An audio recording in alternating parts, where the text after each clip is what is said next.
Assalamualaikum everyone, annyeonghaseyo. So today we're gonna see a cultural analysis for Korea, and this presentation is presented by Group 4, and this presentation also prepared for Dr. Masayu binti Othman. Enjoy! So let's meet our team. So we have Asfa Asif, Muhammad Danish Daniel, Nur Farin Arifa, and Wan Elia, and Aizan Nurdini. We're gonna see them in the next video. So this is the list of content for today's presentations. We have country selection, negotiation tips and process, bargaining behavior, decision making, communication styles, conflict management, and conclusions and reflections. So I'm gonna start with the country selections. So first point, we have economic significance. Korea is a major global economic player, ranking as the 10th largest economy in the world. It is home to multinational corporations like Samsung, Hyundai, and LG, which is integral to global supply chain. This economic structure makes South Korea a vital partner in international business. Example for this point, we have Hyundai Global Expansion.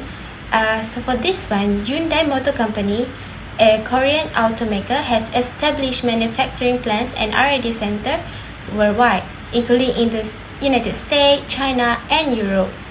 Hyundai global expansion necessity understanding that device market needs, local regulations, and a cultural nuance in business and operation. For instance, Hyundai adapts its car designs and features to meet with the preference of American consumers who prioritize larger vehicles and advanced safety features. So for the second point, we have distinct cultural traits. This is a Korean culture is unique and rich, characterized by Confucian values that emphasize hierarchy, respect, and harmony. Understanding these cultural nuances is crucial for effective communication and negotiation, as they significantly impact business interaction. So for example, for this one, we found that in Korea, business culture, seniority, and hierarchy position are highly respected. During business meeting, the most senior person typically speaks first and guides the discussion.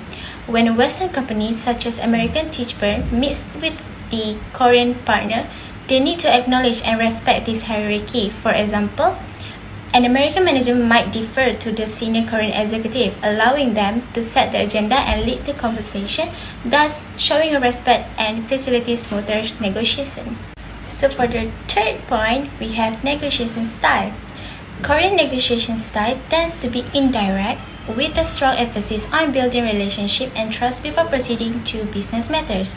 Example for this one, we have Samsung and Japanese suppliers. When Samsung negotiates with Japanese supplier, the process involves a strong focus on building trust and a long-term relationship. Negotiation often start with informal meetings and social gatherings to establish rapport. For instance, Samsung representative might participate in traditional tea ceremonies or a group dinner, which are crucial for building trust and understanding in Japanese culture. This approach contrasts with the more direct and transactional negotiation style typically seen in Western countries. So for my last point, in this country selection, we have high contact communication. This shows that Korea is a high context culture where communication relies heavily on implicit messages, context, and non-verbal cues. For example, in this one, we have LG Electronic Marketing Strategies. LG Electronics, another major Korean multinational, tailor its marketing strategy based on the cultural context. In Korea, LG advertisements often use subtle messaging and rely on shared cultural symbols that resonate with the local consumer. However, for markets like United States, LG adopts a more direct approach, clearly outlining products, features, and benefits. This adaptation highlights the importance of understanding high context versus low context communication styles in global marketing strategies. That's all from me, so I'm gonna pass to the next presenter. Hi. Today we'll explore the key strategies on building a strong and effective business relationships with Korean partners. This is especially crucial in a business culture that places a high value on trust, mutual respect, and long-term collaboration. So we'll delve into the four essential aspects, which is long-term perspective, flexibility and patience, concessions, and a win-win approach. So let's get started. So firstly, Koreans often prefer long-term business relationships over quick deals. This long-term perspective is rooted in the cultural emphasis on trust and loyalty. So when entering negotiation, it's important to emphasize the potential for a lasting partnership.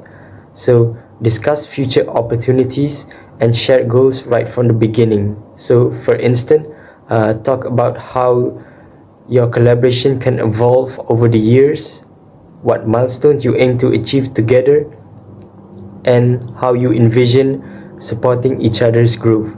So this is not only builds trust, but also shows that you're committed to a meaningful and enduring partnership. So highlighting the stability and reliability of your company as well as your long-term vision can go a long way. This approach aligns with the Korean business ethos and can help lay a solid foundation for a successful relationship. So next, let's talk about flexibility and patience. Be prepared for lengthy negotiation, because in Korean business culture, decisions often require careful consideration and a consensus among various stakeholders. This can take time, so showing patience and flexibility is crucial. So rushing or pressuring your Korean counterparts can be counterproductive and might be perceived as disrespectful. So instead, allow the discussion to unfold at their natural pace. So listen actively to their concerns and suggestions, ask clarifying questions, and show a willingness to adapt your proposal to address their needs. So demonstrating patience and adaptability shows respect for their process and can significantly enhance mutual understanding. So this approach not only helps in reaching an agreement but also strengthens the relationship by showing that you value their perspective and approach. So thirdly is making small concessions and can show goodwill and help move the negotiation. So however, it's important to be strategic about how you concede. So identify areas where you can be flexible without compromising your core interests. So for example, if your Korean partners value a certain of the deal highly, consider making a concession in that area while securing something value to you in return. So this gesture of goodwill can create a positive atmosphere and demonstrate willingness to collaborate. Always ensure that your concessions are meaningful to your Korean partners. This reinforces the notion of a balanced and respectful negotiation process, which is key to building trust and goodwill. And finally, is aim for a win-and-win outcome. So Korean value fairness and mutual benefit, which are fundamental to strengthening their long-term relationships. This means both parties should feel they are gaining the same value from the deal. So frame the proposals in a way that highlights benefits for both parties. So discuss how the agreement can support their objectives as well as yours. So for example, you might talk about how joint venture can open new markets for both companies, or how shared technologies can lead to innovative solutions that benefit both sides. By seeking mutual benefit solutions, you can show respect for their interests and foster a cooperative spirit. So this approach not only helps in reaching agreement but also lays the groundwork for a successful and sustainable partnership. So now we'll explore the key strategies for engaging effectively with Korean business partners. So understanding the culture nuances and business practices in Korea can significantly enhance your interaction and help build strong and lasting relationships. So we'll cover four main areas, which is historical and social context, strategic timing, culture, celebrations and observance, and leveraging technology. So firstly, let's discuss about the historical and social context. So having an understanding of Korea's historical background is crucial because Koreans' rapid economic development, often referred to as the miracle of the Han River, and its deep-rooted Confucian heritage plays significant roles in shaping its business culture and societal values. So, recognizing the importance of respect for hierarchy, loyalty, and the collective good can provide valuable insights into how business is conducted. So, additionally, be aware of the national pride that Koreans have in their country's achievement. So, acknowledging and respecting those accomplishments can foster goodwill and build rapport. So, for example, a simple acknowledgement of Korea's advancements in technology or its cultural heritage during meetings can go a long way in showing respect and appreciation.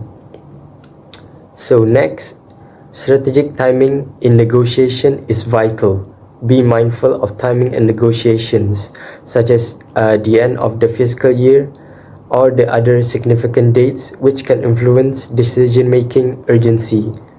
So flexibility with schedule is also important because Korean business culture can sometimes include last-minute changes.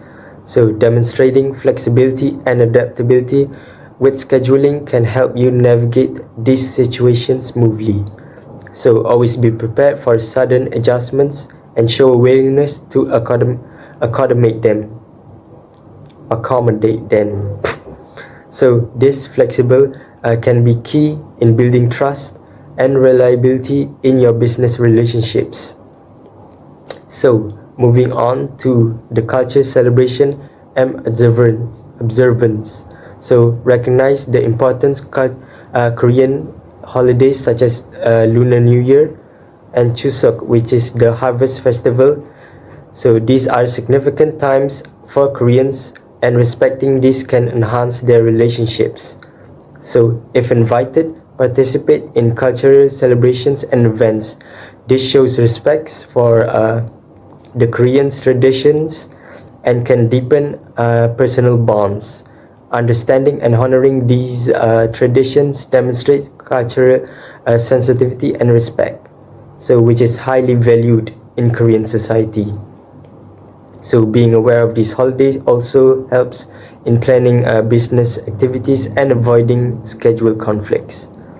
So lastly, let's talk about leveraging technology. So embrace digital communication tools commonly used in Korea, such as KakaoTalk for informal business communication.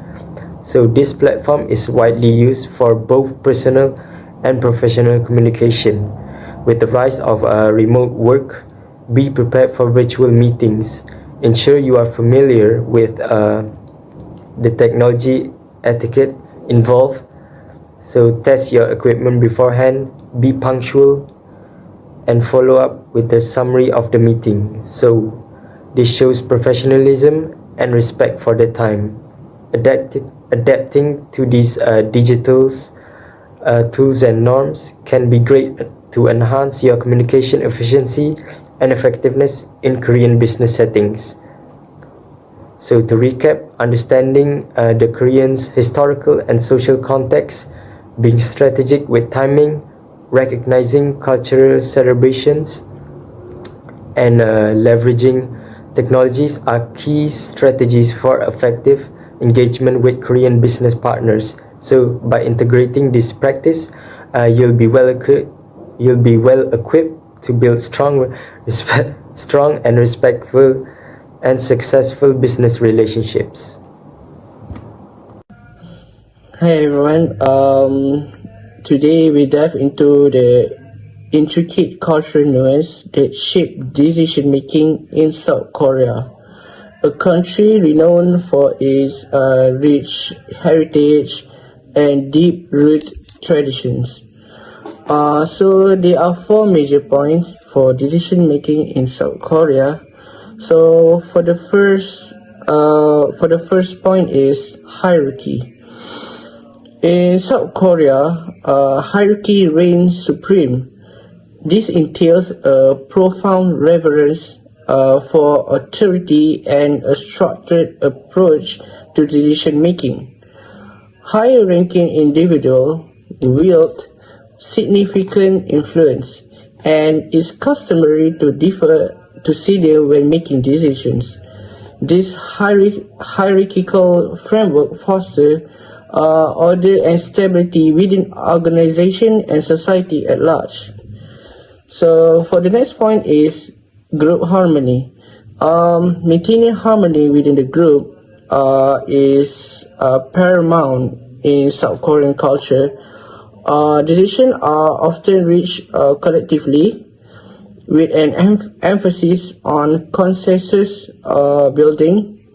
Group dynamics and relationships are carefully considered, as decisions can have far-reaching implications beyond the immediate outcomes. This emphasis on collective well-being fosters a sense of cohesion and unity within communities. For the next point is indirect communication. In South Korea, direct confrontation or disagreement is typically avoided. Instead, individuals employ indirect communication techniques to convey their opinions or concerns. This subtle approach requires a keen understanding of nonverbal cues and ability to read between the lines. By navigating communication channels tactfully, South Koreans uphold social harmony while addressing underlying issues. For the last part is relationship building. Relationship building also well known in South Korea. They are also known as Jeong, Geong, or the art of building strong relationships, lies at the heart of South Korean culture. It is for trust, mutual respect, and reciprocity form the foundation of effective decision-making processes. Investing time and effort in cultivating relationship is not merely a formality, but a strategic endeavor that paves the way for smoother interaction and consensus building. So, for the conclusion for decision making in South Korea, understanding the cultural dynamic of South Korea is essential for navigating its decision making landscape. By embracing hierarchy, prioritize group harmony, mastering indirect communication, and fostering meaningful relationship, individual can foster collaboration and achieve shared goals in this vibrant and dynamic society. I think that's all for my part for decision making in South Korea. Thank you for listening my presentation. So I will jump to the next presenter. Thank you. Alright, so I'll be presenting on the communication styles. So for the first one is indirect communication. In order to avoid confrontation or embarrassment, they frequently prefer to express disagreement or refuse in more subdued ways rather than by outright saying no. For the second one is listening and silence. Both moments of stillness and active listening are typical and can be signs of deference and consideration. Often, silence is used to absorb information and think things through before answering. Third one is formality and respect. In Korean communication, it's important to show respect for age and authority. It is customary to employ honorifics and titles, and the degree of formality in speech indicates that the relationship between the speakers. For the last one is nonverbal communication. Nonverbal cues like eye contact, gestures, and facial expressions are very important. Making direct eye contact with superiors can be interpreted as impolite or confrontational, while it's more appropriate with friends or peers. So managing conflict, for the first one is indirect approach. Koreans often avoid direct confrontation in dispute resolution, utilizing indirect communication methods such as subtle clues, behavioral indicators, and middlemen. And then mediation and arbitration. Koreans often seek third parties like elders or mediators to facilitate discussions and find mutually beneficial solutions, and direct confrontation is not feasible. And then hierarchy and authority. Conflict management involves deference to authority, as individuals in higher position may seek assistance in resolving disputes, and judgments may be influenced by perceived seniority or rank. And then for emotional control, Koreans value emotional moderation in disagreements, avoiding outward rage or irritation. Instead, they may handle the situation calmly and collectedly. Okay, so now we are already at the conclusion and reflection part.